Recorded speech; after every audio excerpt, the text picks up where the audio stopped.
نعوذ بالله من شرور أنفسنا ومن سيئات أعمالنا من يهده الله فلا مضل له ومن يضلل فلا هادي له وأشهد أن لا إله إلا الله وحده لا شريك له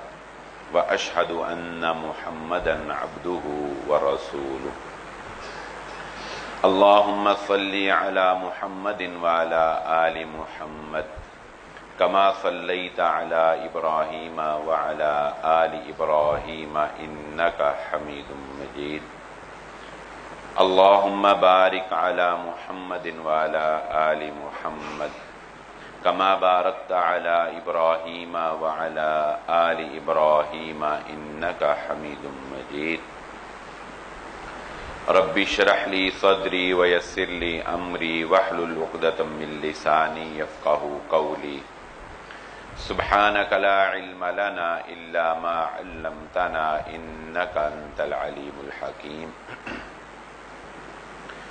أما بعد فإن خير الحديث كتاب الله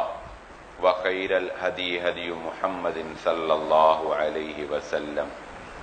وشر الأمور محدثاتها وكل محدثة بدعة وكل بدعة ضلالة وكل ضلالة في النار فأعوذ بالله من الشيطان الرجيم بسم الله الرحمن الرحيم قال الله تعالى في القرآن المجيد هو الذي أرسل رسوله بالهدى ودين الحق ليظهره على الدين كله ولو كره المشركون قابل صد احترام حاضرین مجلس، محترم مکرم سامعین اکرام، ہر قسم کی تعریفات اس خالق مالک ارض و سماوات کے لیے اور لاکھوں کروڑوں درود و سلام آپ محمد مصطفیٰ صلی اللہ علیہ وآلہ وسلم کی ذات اقدس پر۔ ہماری آج کی گفتگو وہ بالخصوص خواتین کے کردار کے حوالے سے ہوگی۔ محمد الرسول اللہ صلی اللہ علیہ وآلہ وسلم کے فرمان کے مطابق دنیا کے اندر اور دنیا کے بعد جنت کے اندر 4 بہترین خواتین ہیں۔ یہ 4 بہترین خواتین وہ ہیں جن کو رسول اللہ صلی اللہ علیہ وآلہ وسلم کی زبان اطہر سے یہ سرٹیفکیٹ جاری کر دیا گیا، گویا کہ یہ مہر اللہ رب العزت کی جانب سے لگا دی گئی کہ اگر خواتین نے کسی کو بطور آئیڈیل، بطور نمونہ دیکھنا ہو، کسی خاتون نے اگر کسی خاتون کے کردار کو دیکھنا ہو تو دنیا کے اندر اور جنت کے اندر سب سے بہترین خواتین جو ہیں وہ 4 خواتین ہیں۔ آج افسوس کی بات ہے کہ کسی صابن کے اشتہار میں آنے والی خاتون کو دیکھ کر امت مسلمہ کی بچیاں اس کے اوپر فریفتہ ہو جاتی ہیں، اس کو اپنا آئیڈیل بنا بیٹھتی ہیں، اس سے مرعوب ہو جاتی ہیں۔ کسی ایڈ میں آنے والی مصنوعی حسن کو پیش کر کے ہماری بچیوں کے اذہان کو دین سے دور کر رہی ہیں۔ بتاؤ امت مسلمہ کے بچیوں کو کہ تمہارے لیے جو بہترین نمونہ اور آئیڈیل خواتین ہیں وہ ہیں جنہیں محمد الرسول اللہ صلی اللہ علیہ وآلہ وسلم نے بہترین لائق اتباع قرار دیا ہے۔ پہلی خاتون حضرت آسیہ۔ یہ کون ہے؟ وقت کے سب سے بڑے ظالم، کہ جب ہم نے ظلم میں کسی کی مثال دینی ہو تو ہم کہتے ہیں اس نے فرعونیت آ گئی، یہ فرعون بن گیا ہے۔ وقت کے سب سے بڑے ظالم جو معصوم بچوں کو اپنی سلطنت کو بچانے کے لیے قتل کروا دیا کرتا تھا،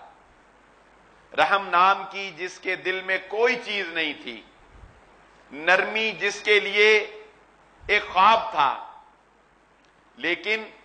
اس کی زوجیت میں پاک دامن زندگی گزارنے والی یہ خاتون حضرت آسیہ ہیں، جو دنیا کی اور جنت کی سب سے بہترین خاتون۔ یہ وہ خاتون ہے کہ ان کے شوہر فرعون نے ہی جب انہوں نے ایمان کا اظہار کر دیا،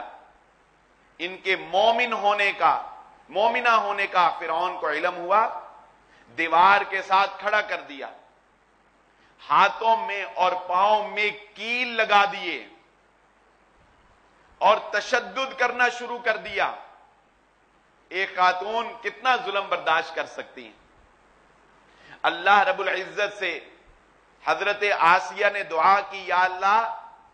مجھے فرعون کے اس ظلم سے نجات عطا فرما، کوئی ایسا ہیلا کر دے کہ فرعون کے اس ظلم سے مجھے راحت مل جائے۔ صحیح حدیث کے اندر آتا ہے، سلسلہ حدیث صحیحہ میں علامہ البانی رحمہ اللہ تعالی نے نقل کی، اللہ رب العزت نے آسمان سے پردوں کو ہٹایا اور دنیا کے اندر زندہ اور جاوید حضرت آسیہ کو جنت میں ان کا محل دکھا دیا۔ اللہ رب العزت اتنی خوشی اور اتنی راحت ہوئی کہ فرعون کا وہ سارا ظلم و ستم جو تھا وہ مان پڑ گیا، وہ غلبہ اتنا طاری ہو گیا، اور اسی طرح ظلم کو برداشت کرتے ہوئے اللہ رب العزت کے راستے میں شہادت کی موت نصیب ہو گئی۔ یہ خاتون ہے۔ دوسری خاتون حضرت مریم، پاک دامن خاتون، حضرت مریم بنت عمران، حضرت عیسیٰ علیہ السلام کی والدہ، جن کو اللہ رب العزت نے بغیر باپ کے پیدا کیا۔ تیسری خاتون حضرت خدیجہ رضی اللہ تعالی عنہا۔ ہماری آج کی زیادہ گفتگو حضرت خدیجہ رضی اللہ تعالی عنہا کے فضائل کے اعتبار سے ہوگی۔ یہ محمد الرسول اللہ صلی اللہ علیہ وآلہ وسلم کی پہلی بیوی، اعلان نبوت سے پہلے جن سے نبی صلی اللہ علیہ وآلہ وسلم نے نکاح کیا۔ چوتھی خاتون حضرت فاطمہ رضی اللہ تعالی عنہا، فاطمہ بنت محمد صلی اللہ علیہ وآلہ وسلم۔ حضرت فاطمہ حضرت حسن و حسین رضی اللہ تعالیٰ عنہما کی والدہ، حضرت علی رضی اللہ تعالیٰ عنہ کی زوجہ، سیدہ خاتون جنت کی عورتوں کی سردار حضرت فاطمہ رضی اللہ تعالیٰ عنہ۔ یہ چار خواتین ہیں جو آئیڈیل ہیں، جو نمونہ ہیں، جن کی اتباع کی جائے گی، جن کی زندگیوں کو نمونے کے طور پر اپنایا جائے گا۔ اور آئیے ہم بات کرتے ہیں حضرت خدیجہ رضی اللہ تعالی عنہا کی۔ یہ وہ ہیں جن کو رسول اللہ صلی اللہ علیہ وآلہ وسلم نے یہ اعزاز نوازا۔ آپ نے فرمایا خدیجہ دنیا کے اندر میری سچی وزیر ثابت ہوئی ہے۔ وزیر کون ہوتا ہے؟ جو بادشاہ کے معاملات کو نمٹاتا ہے، بادشاہ کو بہترین مشورے دیتا ہے، بادشاہ تک صحیح بات پہنچاتا ہے، بادشاہ کا حوصلہ بلند کرتا ہے۔ آپ نے یہ جملہ اکثر سنا ہوگا کہ بادشاہ کو اس کے مشیروں نے مروا دیا، بادشاہ کے مشیر اچھے نہیں تھے۔ یہ جملہ آپ اکثر زبان زد عام رکھتے ہیں کہ وہ خود تو بہت اچھا ہے لیکن اس کے مشیر اس کو مرواتے ہیں۔ مغلیہ دور کے اندر خاندانوں کے زوال کے لیے جب ہم پڑھتے ہیں تو تاریخ بول بول کر یہ کہتی ہے کہ مغلیہ خاندان کے بادشاہوں کو زوال پذیر کروانے والے ان کے مشیر تھے، ان کے وزیر تھے۔ اللہ نے اپنے نبی محمد الرسول اللہ صلی اللہ علیہ وآلہ وسلم کو جو بہترین وزیر عطا کیا، جو سچا وزیر تھا، جو بہتر مشورے دینے والا، وہ کوئی اور نہیں، ایک عورت تھی، اور وہ عورت آپ کی بیوی تھی، حضرت خدیجہ رضی اللہ تعالی عنہا تھی۔ کیا فضیلت اللہ رب العزت نے عطا کی۔ اللہ کے نبی صلی اللہ علیہ وآلہ وسلم غار حرا میں جاتے ہیں عبادت کے لیے۔ لوگ جو غار حرا میں گئے ہیں وہ جانتے ہوں گے وہاں کی چڑھائی اس چڑھائی کو چڑھ کر حضرت خدیجہ رضی اللہ تعالی عنہا اپنے شوہر کے لیے محمد الرسول اللہ صلی اللہ علیہ وآلہ وسلم کے لیے اس چڑھائی کو چڑھ کر وہاں پر آپ کو کھانا پہنچانے کے لیے جایا کرتی تھی۔ ایک محدث کے نام میں ذہن سے نکل گیا، وہ جب انہوں نے چڑھائی چڑھی، پہلی دفعہ غار ہیرا کی چڑھائی جب انہوں نے پہلی دفعہ چڑھی تو وہ کہنے لگے مجھے آج اندازہ ہو گیا کہ حضرت خدیجہ رضی اللہ تعالی عنہا کا مقام و مرتبہ اتنا بلند کیوں ہے، مجھے آج اندازہ ہوا کہ محمد الرسول اللہ صلی اللہ علیہ وآلہ وسلم نے حضرت خدیجہ رضی اللہ تعالی عنہا سے اتنی محبت کیوں کی ہے۔ اور یہ کام خوشی سے کرنا، یاد رکھنا میرے بھائی، کام کرنا اور بات ہوتی ہے، گھروں کے کام کرنا، خاوند کی خدمت کرنا، خاوند کے کام آنا، یہ اور بات ہوتی ہے۔ یہ کام، یہ خدمت اگر خوشی سے کی جائے تو اللہ خوش ہو جاتا ہے۔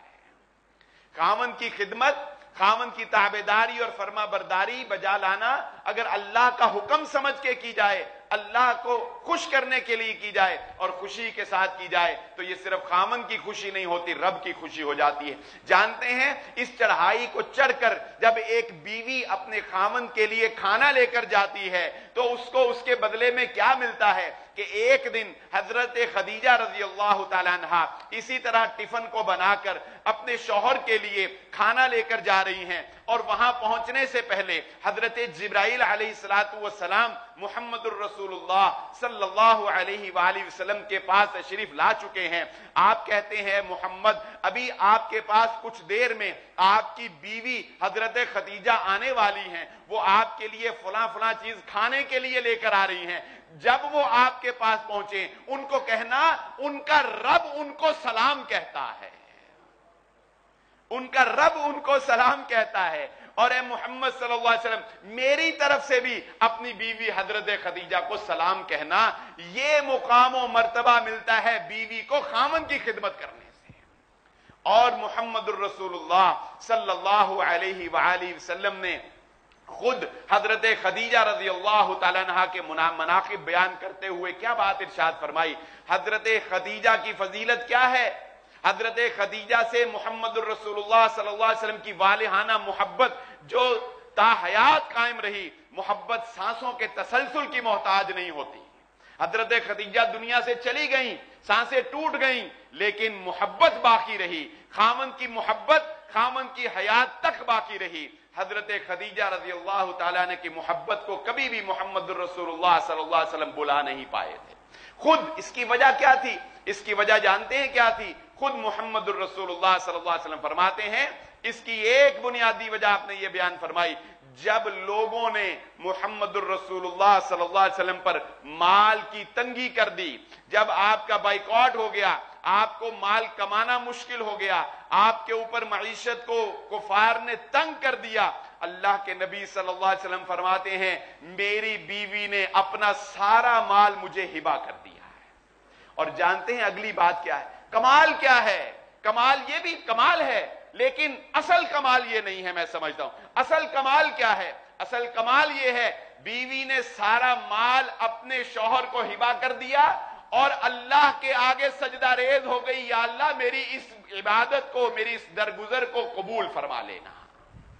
خاوند پر کوئی احسان نہیں جتلایا، خاوند پر کوئی احسان نہیں کیا کہ اب وہ اسے دبا کر رکھے، اب اس پر روب لگا کر رکھے کہ میں نے اس کے اوپر خرچ کیا، نہیں، خاوند کو دیا اور صلہ اللہ سے مانگا، اللہ میں نے اپنے خاوند کی خدمت کی ہے، اس کے بدلے تو مجھے صلہ عطا فرما۔ یہ نبوت سے پہلے کی باتیں ہیں، ابھی محمد الرسول اللہ صلی اللہ علیہ وآلہ وسلم کو نبوت نہیں ملی، یہ نبوت سے پہلے کی باتیں ہیں۔ اور جس وقت اللہ کے نبی صلی اللہ علیہ وآلہ وسلم نے اعلان نبوت کر دیا، حضرت خدیجہ رضی اللہ تعالی عنہا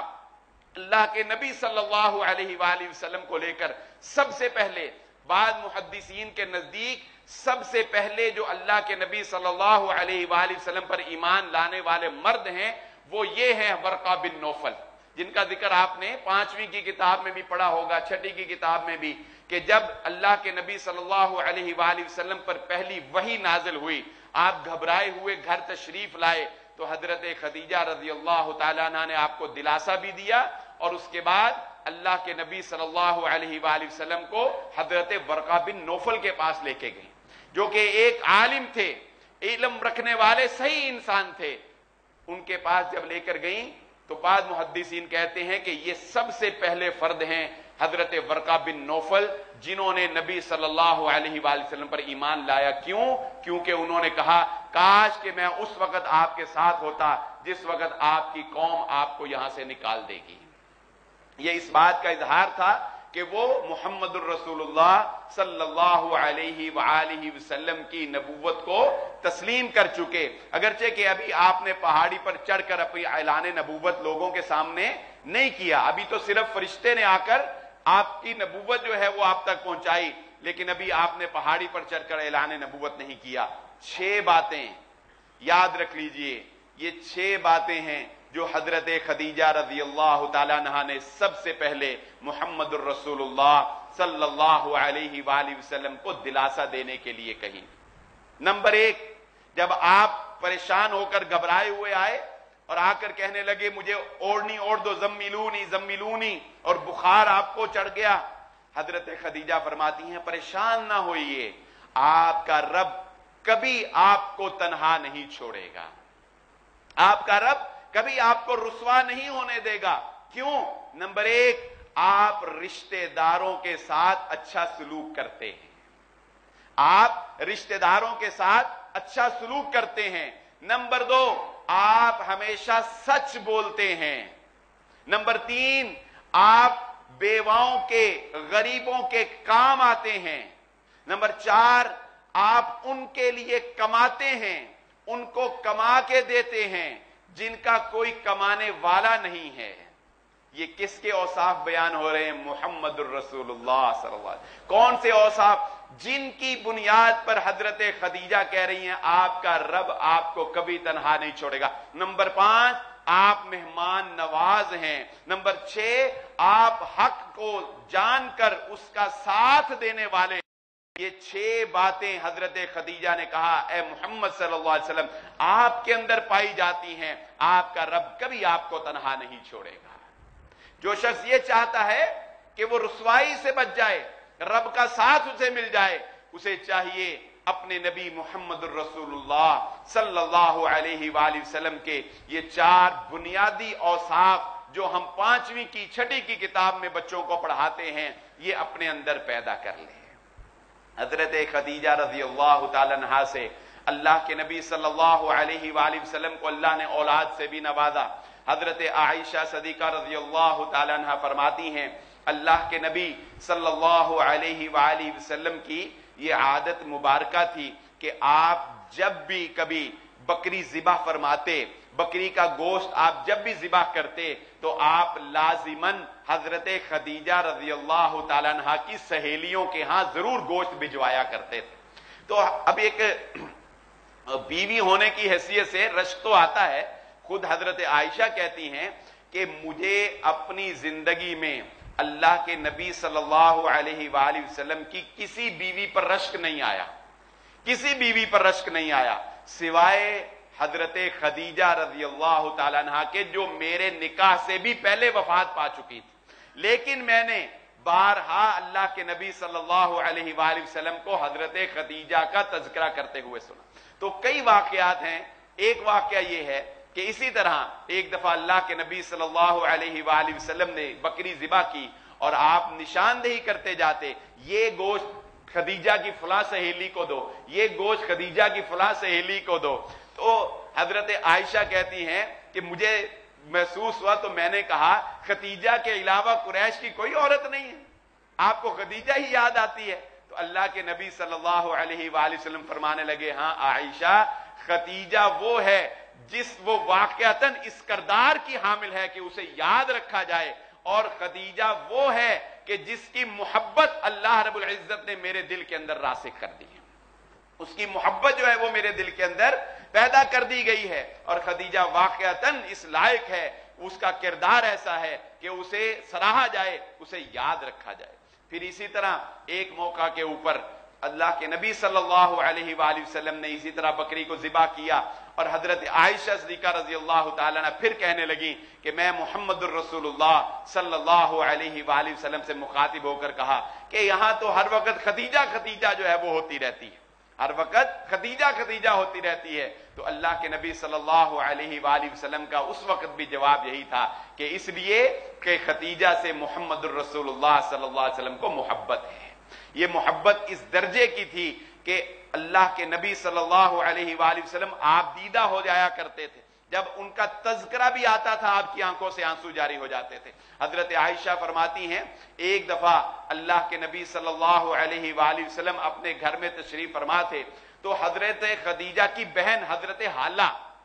یہ حضرت خدیجہ رضی اللہ تعالیٰ عنہ کی بہن تھی، وہ آئی اور دروازے سے انہوں نے جب آواز دی تو آپ کو پتہ ہے بہن بھائیوں کی آوازیں ملتی،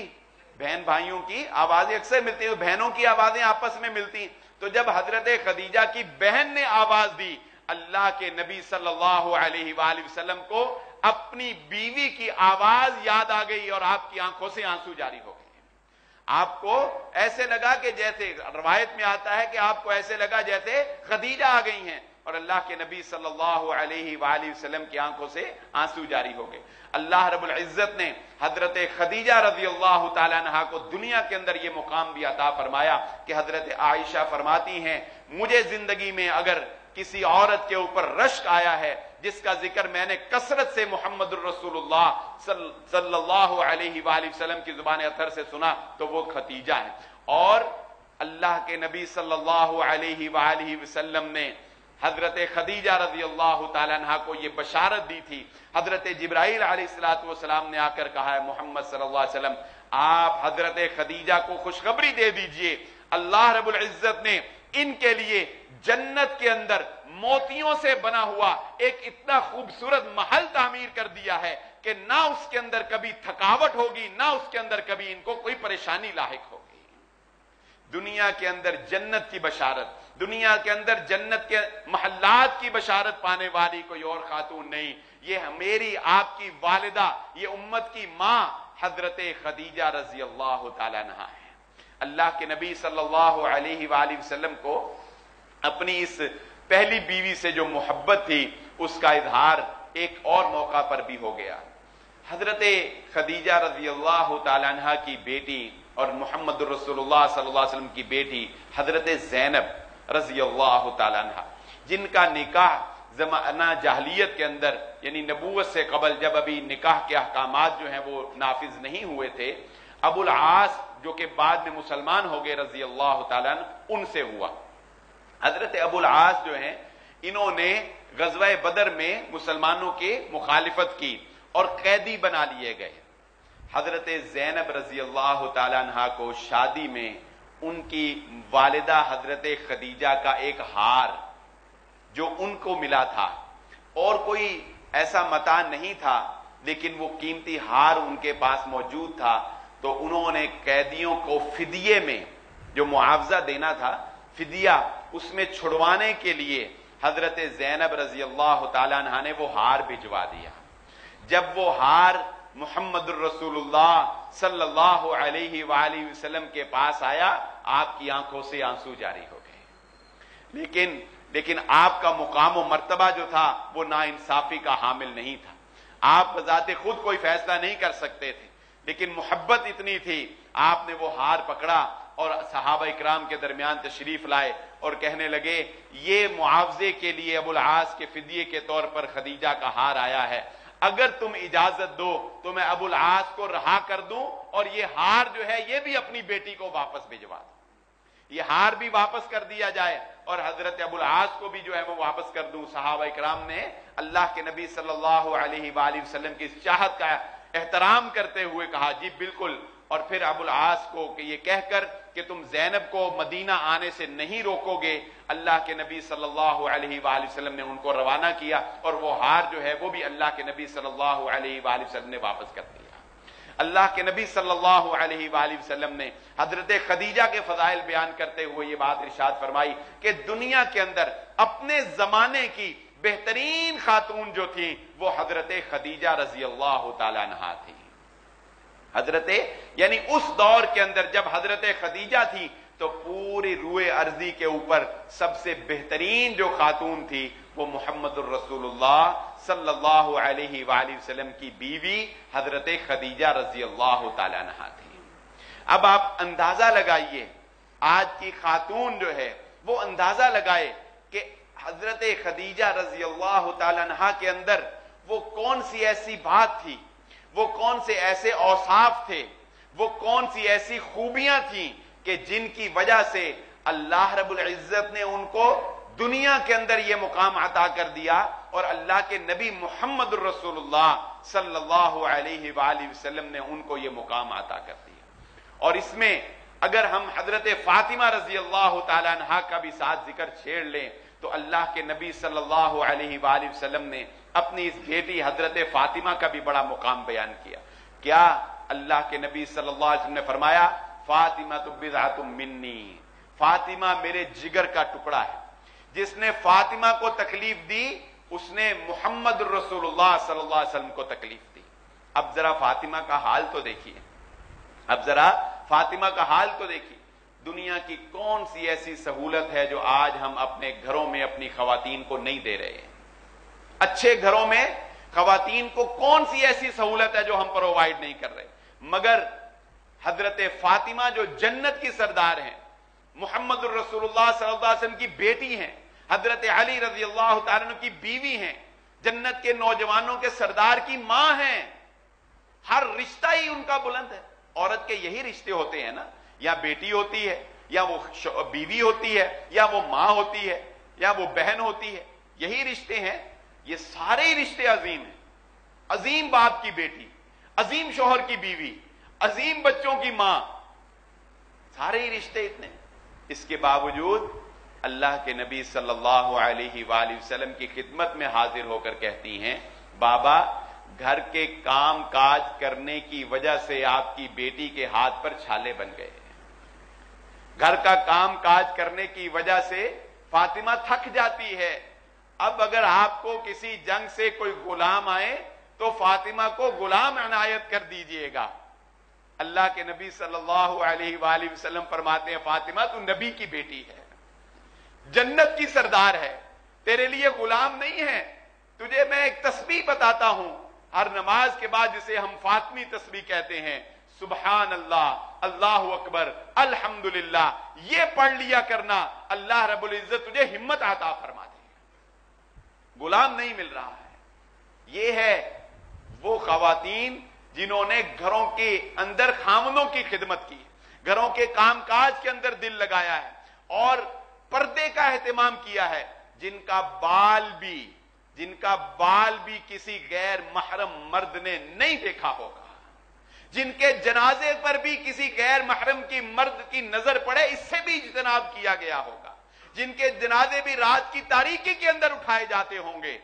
یہ وہ عظیم خاتون ہے امت مسلمہ کی بیٹیوں جنہیں تم نے اپنا آئیڈیل بنانا ہے، جن جیسا تم نے بننا ہے، جن کی سیرت، جن کے کردار کو تم نے اپنی زندگی کے اندر اپنانا ہے۔ یہ سب عارضی ناچ گانا ہے، یہ سب عارضی حسن ہے، یہ سب عارضی ہے جو عزتوں کو نیلام کرنے والے ہیں، یہ عورت کو ٹیشو پیپر بنا دینے والے ہیں، یہ عورت کی قدر کو کم کر کے اسے بازار میں لا کے ایک بازاری مال کی طرح فروخت کرنے والے ہیں، یہ ریسیپشن کے اوپر اس کو کھڑا کر کے اس کے حسن سے پیسے کمانے والے ہیں، یہ بسوں میں ان کو دھکے دلوانے والے ہیں، یہ لوگ تمہاری صنف نازو کا ناجائز فائدہ اٹھانے والے ہیں۔ خدا را اسلام کو سمجھ لو، تمہیں عزت عطا کرنے والا اگر کوئی دین دنیا کے اندر ہے تو وہ اسلام، دین اسلام، وہ کوئی اور دین نہیں ہے، جو بیٹی کے نام پہ بھی تمہیں عزت دے گا، بیوی کے نام پہ بھی تمہیں عزت دے گا، تمہیں وقار دے گا، تمہیں شرف دے گا۔ ان ماؤں کو، ان کو اپنا لو۔ حضرت مریم کی صفات کو دیکھو کہ جس وقت پوری قوم حضرت مریم کے مقابلے کے اندر ان کے اوپر تانا لگا رہی ہے، پوری قوم جو ہے وہ مخالف ہے، مگر اللہ کی یہ بندی کس کے اوپر توکل کیے ہوئے ہے؟ صرف اور صرف رب العالمین اللہ کی ذات کے اوپر بھروسہ کر کے تنے تنہا ایک عورت پوری قوم کا مقابلہ کر رہی ہے۔ یہ ہیں وہ اوصاف حمیدہ کہ جن کو آج اپنانے کی ضرورت ہے، اور بات چلی ہے تو آگے چل کے کہہ دیتا ہوں۔ خواتین کی تو بات ہو ہی رہی ہے، مرد حضرات کو بھی تھوڑی سی توجہ دلا دوں کہ کہیں ایک ہی طرف پلڑے کا جھکاؤ نہ ہو جائے۔ جب میں پڑھ رہا تھا تو یہ روایت پڑھ کے مجھے واقعی اندازہ ہوا کہ مرد حضرات وہ کس چیز سے پہچانے جا سکتے ہیں، کس چیز سے ان کا اصل اندر کا جو انسان ہے اچھا ہے یا برا ہے وہ نکل سکتا ہے۔ حضرت عبداللہ بن عمر رضی اللہ تعالیٰ عنہ کا یہ قول یاد کر لیجئے۔ حضرت عبداللہ بن عمر رضی اللہ تعالیٰ عنہ فرماتے ہیں، اپنے ساتھیوں کے درمیان تشریف فرما ہیں اور نصیحت کرتے ہوئے فرماتے ہیں، اے میرے ساتھیوں، اگر تم نے کسی مرد کو پہچاننا ہو، اس کے کردار کو پہچاننا ہو، تو اس کی نمازوں اور اس کے روزوں سے اس کے بارے میں رائے قائم نہ کرو۔ کتنی بڑی بات ہے۔ یہ نہیں کہہ رہے کہ نمازیں نہ پڑھو یا روزے نہ رکھو، نہیں، بلکہ حضرت عبداللہ، یہ میری بات نہیں ہے، یہ صحابی رسول صلی اللہ علیہ وسلم کی بات ہے، کہتے ہیں کسی مرد کے بارے میں رائے قائم کرنی ہو، اس کی نمازوں اور روزوں سے نہ اس کو پہچانو، بلکہ اس کے لوگوں کے ساتھ جو معاملات ہیں، جو گھر میں اس کی بیوی بچوں کے ساتھ معاملات ہیں، اس کو دیکھ کر اس کے بارے میں رائے قائم کرو۔ محمد الرسول اللہ صلی اللہ علیہ وسلم کی وہ حدیث اس قول کے ساتھ ملا کر اگر سمجھ لی جائے تو بات ذرا مزید واضح ہو جائے گی کہ اللہ کے نبی صلی اللہ علیہ وسلم فرماتے ہیں، خیرکم خیر لأہلہ، تم میں سے بہترین مرد وہ ہے جو اپنے بیوی بچوں کے لیے اچھا سلوک کرتا ہے۔ مرد کو بھی اسلام یہ تلقین کرتا ہے کہ وہ اچھا نمازوں سے یا صرف روزوں سے نہیں بن جاتا کہ وہ نمازیں اس کی پوری ہوں لیکن ساتھ ساتھ لوگوں کے پیسے بھی مار رہا ہو، گالیاں اس کی زبان پر ہوں، اخلاق کا برا ہو، لڑائی جھگڑے کا ماہر ہو، گھر میں جائے بیوی پر برسے، گھر میں جائے بچوں پر برسے، گھر میں عورت کو سکون نہ لینے دے، اس کو تانے دے، اس کی ضروریات باوجود اسباب ہونے کے پورے نہ کرے، وہ مرد نہ وہ قطعاً نہ سمجھے کہ وہ 5 وقت کا نمازی اور 30 روزے رکھنے والا اور نفلی ملا کر چاہے سارے زمانے کے روزے رکھنے والا ہو، اس کا کردار کوئی اچھا کردار ہے، نہیں، اس کا کردار اس کے معاملات سے پہچانا جائے گا، لوگوں سے سلوک کیسا ہے، اخلاق کیسا ہے، معاملات کیسے ہیں، پیسوں میں لین دین کیسا ہے، کسی سے وعدہ خلافی تو نہیں کرتا، پیسے تو نہیں مارتا۔ ہمارا حال بہت عجیب ہے، ہمارا پلڑا ایک طرف جھکا ہوتا ہے، عبادات کے اندر آگے تو معاملات کے اندر پیچھے، معاملات میں آگے تو کوئی کہتا ہے میں کسی کا دل نہیں دکھاتا، نماز نہیں پڑھتا تو کیا ہوا، یہ بھی ہے نا، دل نہیں دکھاتے کسی کا، نماز نہیں پڑھتا تو کیا ہوا، روزہ نہیں رکھتا تو کیا ہوا، نہیں، ایک طرف سے کام نہیں چلے گا، ایک طرف سے کام نہیں چلے گا، دونوں کام کرنے پڑیں گے۔ نماز تمہیں اخلاق سکھاتی ہے، نماز تمہاری زبان کو تالا لگاتی ہے، روزہ تمہیں صبر سکھاتا ہے، روزہ تمہیں برداشت سکھاتا ہے۔ یہ عبادات صرف ٹکرے نہ مارو بلکہ ان کی روحانیت جو یہ تمہیں سکھا رہی ہوتی ہیں ان کو اپنے دل کے اندر اتار لو، تب تمہارا گھرانہ ایک بہترین گھرانہ بن جائے گا، تب تمہارا گھر ایک بہترین گھر بن جائے گا۔ خود محمد الرسول اللہ صلی اللہ علیہ وآلہ وسلم نے جانتے اس حدیث کے بعد کیا ارشاد فرمایا، میں محمد صلی اللہ علیہ وآلہ وسلم کی ذات تم سارے انسانوں میں سے اپنے بیوی بچوں کے لیے سب سے زیادہ اچھا سلوک کرنے والا میں ہوں۔ سب سے زیادہ اچھا سلوک بیویوں کے ساتھ کرنے والے کون؟ محمد الرسول اللہ صلی اللہ علیہ وآلہ وسلم کی ذات اقدس ہے۔ اور جس وقت اللہ کے نبی صلی اللہ علیہ وآلہ وسلم کی ازواج نے، یار ان کا مقام و مرتبہ بھی بہت بلند تھا، ان کے لیے یہ ایک اضافی اعزاز تھا کہ وہ محمد الرسول اللہ صلی اللہ علیہ وآلہ وسلم کی بیویاں ہیں۔ جس وقت بیویوں نے اللہ کے نبی صلی اللہ علیہ وآلہ وسلم سے مطالبہ کیا کہ آپ ہمیں بھی، اب فراوانی آ گئی تھی نا، مال و متاع آ گیا تھا، تو انہوں نے مطالبہ کیا کہ آپ ہمیں بھی اب دنیا کا کوئی جاہ و جلال، دنیا کا مال و متاع دیں، ہم پر بھی اب دنیا کے دروازے کھول دیں۔ جب اللہ کے نبی صلی اللہ علیہ وآلہ وسلم ایک تک اپنی بیویوں سے الگ بالا خانہ میں رہے، یہ پورا ایک واقعہ ہے جو میں اس واقعے سے بات اخذ کرنا چاہتا ہوں کہ اللہ کے نبی صلی اللہ علیہ وآلہ وسلم نے سخت ترین بات سن کر بھی کبھی بیویوں کے اوپر نہیں برسے، جب آپ 29 دن پورے ہو گئے بالا خانہ میں تھے تو 29 دن کے بعد ہی اللہ کے نبی صلی اللہ علیہ وآلہ وسلم نیچے تشریف لے آئے. تو جانتے ہیں حضرت عائشہ صدیقہ رضی اللہ تعالی عنہا کیا کہتی ہیں؟ آپ نے تو 1 مہینہ رہنا تھا، آپ پہلے ہی نیچے آ گئے ہیں. تو اللہ کے نبی صلی اللہ علیہ وسلم فرمانے لگے عائشہ مہینہ 29 کا بھی ہوتا ہے، مہینہ 30 کا بھی ہوتا ہے. بیویوں کی بات سن کے بھی